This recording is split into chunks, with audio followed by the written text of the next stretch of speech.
Okay guys, Assalamualaikum dan salam sejahtera. Okay, untuk kamera yang saya pernah buat unboxing dan review ringkas dan juga cara-cara nak set up, ni dia kamera ni. Jadi sekarang saya nak tunjukkan kualiti video dia macam mana.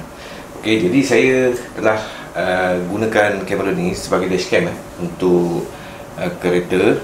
So untuk buatkan dia menjadi sebuah dashcam, korang kena dapatkan macam ni. Ok, set up macam ni. Ok, section cup ni. Sekejap saya tunjuk Jadi kalau korang nak jadikan dashcam, cara ni paling mudah lah. Sebab ok, first dia ada bagi ni kan secara percuma, ni aksesori ni. And then kita kena dapatkan yang ni lah. Ok, section cup ni. Nampak? So sini ada thread untuk kita masukkan pada lubang ni lah, thread yang dekat casing yang diberi percuma ni. Jadi korang just masukkan saja. Lepas tu adjust lah supaya kamera tu hadap ke depan. Korang just ketatkan saja supaya kamera tak bergerak lah. Macam ni. Kemudian barulah kita masukkan kamera. Ok, kamera ni dia akan terbalik sebab casing ni memang style macam ni. Kalau ikutkan dia dibuat khas untuk tegak macam ni. Tegak dia ok lah. Tapi bila kita masukkan okay, macam ni, so kita pasang kat windscreen, dia jadi terbalik. So korang kena masuk dekat video editor untuk adjust balik lah. Ok, jadi sekarang kita tengok video waktu baru nak naik matahari lah, dalam pukul 6.30 macam tu, waktu saya pergi kerja. Tengoklah kualiti video dia macam mana.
Ok, yang ni pula adalah waktu siang hari. Tapi kalau saya lihat secara asas memang not bad. Tu saya menggunakan resolution 1080p. Macam ok kan. Kalau kita lihat nombor plate kereta, kalau waktu siang insyaAllah nampak lah kan. Ok, seterusnya saya gunakan kamera ni, saya pegang pakai tangan handheld. So saya set pada 1080p juga. Dan saya buatlah macam vlog. Aku tengoklah video ni macam mana, okey ke tak.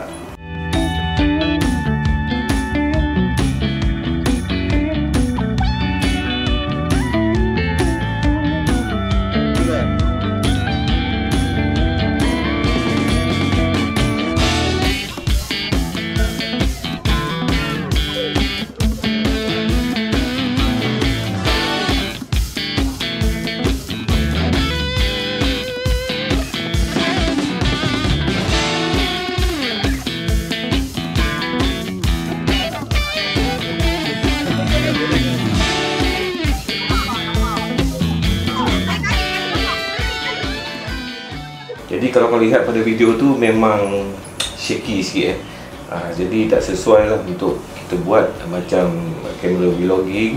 Jadi kalau kita lihat dekat sini, kesimpulannya kamera ni sesuai untuk buat dashcam. Ok, for next video mungkin saya akan try letak ke basikal ataupun juga pada motosikal.